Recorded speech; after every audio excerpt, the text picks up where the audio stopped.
आप देख रहे हैं शोषित पीड़ित समाज की मजबूत आवाज़ एकलव्य मानव संदेश। आज हम आपको इस समाज की जो आरक्षण की मझवार, तुरैया, गौंड, बेलदार की जो पुकारी जातियाँ हैं, उस पर कौन धोखा दे रहा है, उसके ऊपर हम अभी आपको ये प्रस्तुति कर रहे हैं। और हम आपसे अनुरोध करते हैं कि इस वीडियो को अंत तक देखिए, कैसे लोगों ने कुर्बानी दी है, कैसे हमारे समाज को जो है धोखा दिया जा रहा है। इस वीडियो को आप ज़्यादा से ज़्यादा शेयर भी कीजिए और लाइक कीजिए और अपने कमेंट भी दीजिए, जिससे कि समाज को जागरूक किया जा सके। और आज की तारीख में जो धोखेबाजी हो रही है, ये हमारे जो पुरखों का इतिहास रहा है। हमने इस देश के हम मूल मालिक हैं, ये हमारा कहना नहीं, सुप्रीम कोर्ट से लेकर के इतिहासविद से लेकर के पुरातत्व विभाग से लेकर के सभी इसको इंगित करते हैं कि हमारे समाज इस देश का मूल मालिक है। लेकिन उसके बावजूद आज ये दयनीय स्थिति में कैसे पहुंचा हुआ है। इनके न घर, आज ये भुखमरी की शिकार, एक तरह से बुरी हालत में। जब कहीं कुछ मिलता है तो वहाँ इनके हाथ फैल जाते हैं। बच्चे आज इनके कुपोषण के शिकार। अगर आप देखें गांव में जाकर के 90% निषादों गांव की स्थिति बहुत ही ज़्यादा दयनीय है। न इनके पास ढंग से रहने को मकान है, न ढंग से पहनने को कपड़े हैं। आप देखिए आज भी आवास की स्थिति में सबसे ज़्यादा अगर गरीब, बुरी हालत में अगर रहने वाले लोग आपको दिखाई देंगे तो इसी समाज के लोग आपको दिखाई देंगे। ये पूरे उत्तर प्रदेश नहीं, पूरे भारत देश की हालत है। चिंता की लकीरें इनके सिर पर, मुंह पर, शरीर पर हर वक्त आपको दिखाई देंगी। ये मेहनती जल से अपनी जीवन यापन करने वाली कौम, जो मछुआरा, आज अगर बाढ़ आती है तो सबसे ज़्यादा बुरी हालत में यही पीड़ित समाज रहता है। इनकी जो स्थिति है, दूसरों के लिए हमेशा पार लगाने के लिए लालायित रहते हैं। नदियाँ जो कितनी खतरनाक होती हैं, वहाँ से अपनी जीविका चलाने के साथ साथ दूसरों को पार लगाने में इनका हमेशा अपना ध्यान रहा। लेकिन आज भी ये बुरी हालत में रहने को मजबूर हैं, जहाँ न मकान ढंग से हैं, न कहीं खाने पीने रहने की व्यवस्था ढंग से है। पलायन की स्थिति सबसे ज़्यादा शहरों में, झुग्गी झोपड़ियों में रहने के लिए मजबूर ये समाज रहता है, क्योंकि इनके पास अपने इलाके में काम न होना, केवल कुछ समय के लिए मछली वगैरह या कुछ अपना इस तरह का काम करके 90% समाज पलायन की स्थिति में रहता है। घर इनके आज भी कच्चे, बुरी हालत में रहते हुए इस समाज को इसीलिए आरक्षण की बहुत ज़रूरत है। अगर ये आरक्षण इस समाज को नहीं मिलेगा तो इस समाज की स्थिति, क्योंकि अब ये दलितों से भी ज़्यादा दलित स्थिति में पहुंच चुका ये समाज है। अगर सरकार इनको आरक्षण के लिए अगर ना कदम उठाए तो ये इसके साथ सबसे बड़ा धोखा होगा, क्योंकि आज जीवन के हर मोड़ पर इनको कठिनाइयों का सामना करना पड़ रहा है। उत्तर प्रदेश के मुख्यमंत्री, जिन्होंने खुद इस समाज के आरक्षण के लिए अपने वायदा किया, वो समाज आज संघर्ष कर रहा है। और इस साथ साथ आप ये समाज जो स्थिति आप देखिए, कहीं भी कुछ भी जब बाढ़ आती हो चाहे कुछ हो तो बुरी हालत में ये जीवन जीता है। इसलिए इसको आरक्षण की बहुत सारी ज़रूरत है।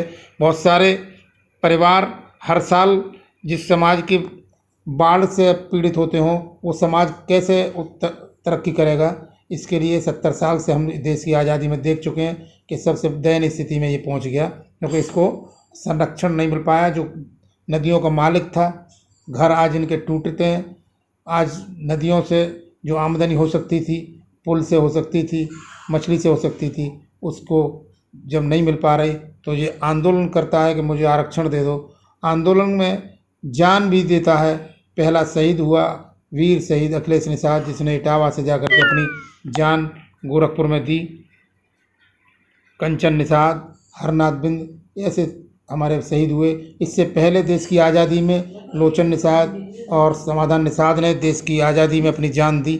अंग्रेज़ों को डुबोकर रानी रासमणी, जिन्होंने कात्यायनी देवी का मंदिर बनवाया, उनके हम वंशज। पन्नाधाय, जिसने इस देश में अपने राजा की लिए अपनी बलिदान कर दिया।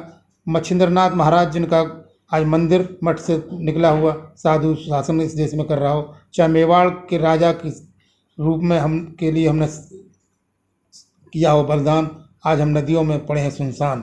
स्थिति बड़ी भयंकर है। अगर इस समाज को आज आरक्षण नहीं मिल पा रहा है, हमने राम को सहारा दिया हो, भगवान राम के समय में हम उनके मित्र रहे हों, चाहे हम देखिए केवट के रूप में उसी दौरान हमने चाहे राम को अपना परम भक्त उनके बन करके उनको बड़े स्नेह से, अब बड़े आदर से नाव पार कराने में केवट के रूप में हमने अपना योगदान दिया हो। उस सब के बावजूद आज हमको हर तरफ से निराशा, हर तरफ से जो है हमको ठगियाई जो है वो मिल रही है। शासक वर्ग के द्वारा हमारी समस्याओं पर ध्यान नहीं दिया जा रहा। हम मजबूर हो गए हैं और इसी को जहां इन आप देख रहे हैं ये फ़ोटो, इन लोगों ने समाज को सबसे बड़ा गद्दारी का काम करके आज सत्ता में ये साथ दे रहे हैं। ये मंत्री हैं, उसके बावजूद आप देखिए कि कभी आरक्षण पर ढंग से हमारे लिए आज ये सांसद हैं, ये मंत्री हैं, सांसद हैं, विधायक हैं। अगर ये मंत्री, सांसद, विधायक इसलिए बने हैं कि इस समाज का वोट बैंक है, बड़ी संख्या में उत्तर प्रदेश में 3 करोड़ के आसपास इस समाज का वोट हो, उसके सहारे ये लोगों को टिकट मिला और उसी से आज ये सांसद बने हैं।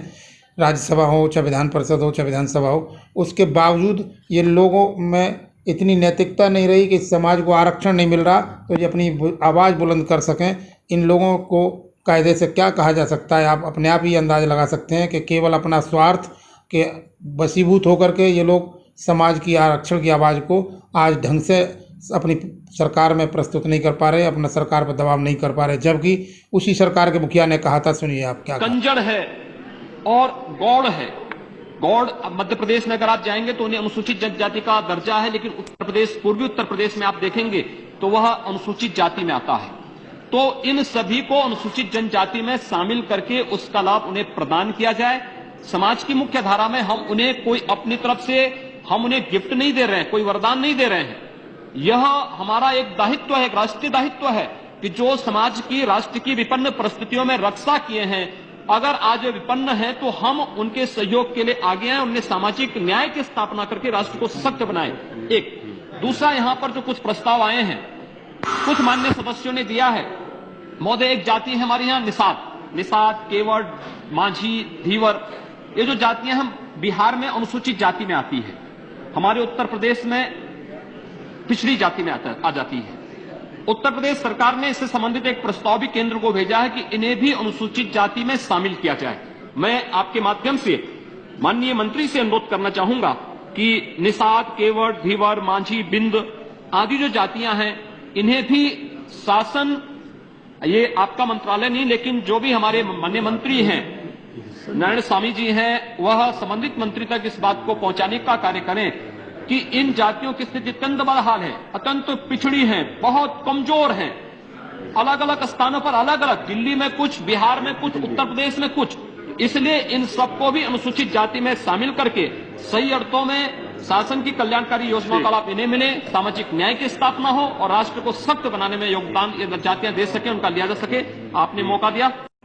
एकलव्य मानव संदेश आज उत्तर प्रदेश के मुख्यमंत्री को उनका वायदा याद दिलाता है कि कब इसको पूरा करोगे जो आपने किया था, क्योंकि आज सरकार बनाने के लिए आप गांव तक पहुंच करके प्रचार तो आपकी पार्टी कर रही है, जबकि हम राम के समय से लेकर के आज तक हमेशा सत्ता के लोगों का सहयोग करते आए, लेकिन उस सत्ता के सहयोग का हमने जो सहयोग किया उसका हमको रिटर्न में कुछ नहीं मिला। आज हम इस स्थिति में हैं कि हमको एक तरह से लगता है कि आपने हमको ठगा है। अगर ठगने के कारण जब हम सहारा देने की स्थिति में हमेशा रहे, आज अगर हमको ठगा है, हम आपको जैसे राम को सहारा दिया उसी तरह से हमने आपको सहारा दिया। इससे इतिहास हमारा कहता है कि हम कभी भी इस देश के गद्दार नहीं रहे। हमारे पुरखों ने हमेशा जो है सहारा दिया, ज्ञान दिया, इस देश के इतिहास को समृद्ध किया। चाहे रामायण लिखी गई हो, चाहे महाभारत लिखी गई हो, जिनके सहारे आज इस देश का धर्म जो हिंदुत्व धर्म कहलाता है वो अपने आप को गौरवान्वित महसूस करता हो, उसके सबसे बड़े वाहक हम लोग रहे। हमारा एकलव्य मानव संदेश आज इस समाज को जागृत करने में लगा हुआ है।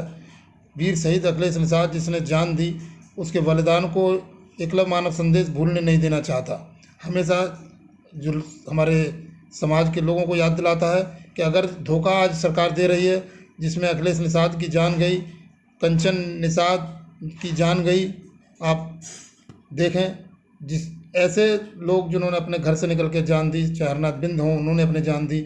हमारे पुरखे रहे बाबू जयपाल सिंह कश्यप, उन्होंने, हमारे पुरखे रहे बाबू मनोहर लाल जी, उन्होंने इस समाज के आरक्षण के लिए सबसे ज़्यादा अपने आप को, वीरांगना फूलन देवी जिसने इस समाज के दुख दर्द को सहते हुए अपनी आवाज़ को हमेशा आरक्षण के लिए बुलंद किया। हमारे सांसद विशंबर प्रसाद निषाद जो हमेशा राज्यसभा में रहे, विधानसभा में रहे या लोकसभा में रहे, आज भी राज्यसभा में इस समाज के आरक्षण की आवाज़ को बुलंद करते रहते हैं। हमारे एमएलसी डॉक्टर राजपाल कश्यप विधान परिषद में इस आवाज़ को बुलंद करते रहते हैं। हमारे पूर्व मंत्री शंखलाल मांझी जी ने आरक्षण का सब अपने समय में एक जियो लाया, जो आपकी सरकार ने हमारे आरक्षण के लिए बुलंद करते रहते हैं आवाज़। राम कुमार एडवोकेट जी कानपुर से, ऐसे लोग हमारे आरक्षण के लिए अभी ज्ञापन देने वाले, ये सभी लोग पूर्व मंत्री हों चाहे वर्तमान के हों, ये आरक्षण का ज्ञापन दिया गया अभी 14 सितंबर को भारत के राष्ट्रपति के नाम भेजा गया। उस ज्ञापन में दोबारा मांग की गई है कि इसको जल्दी से, जो आपके पास शासनादेश हैं, सारे आपके पास जानकारियां हैं आपके शोध संस्थान वगैरह में, उसको तुरंत लागू करके वीर शहीद अखिलेश निषाद जिसने इस समाज के लिए अपना बलिदान दिया, उसकी आत्मा की शांति के साथ इस समाज की उन्नति में अपना योगदान सरकार दे।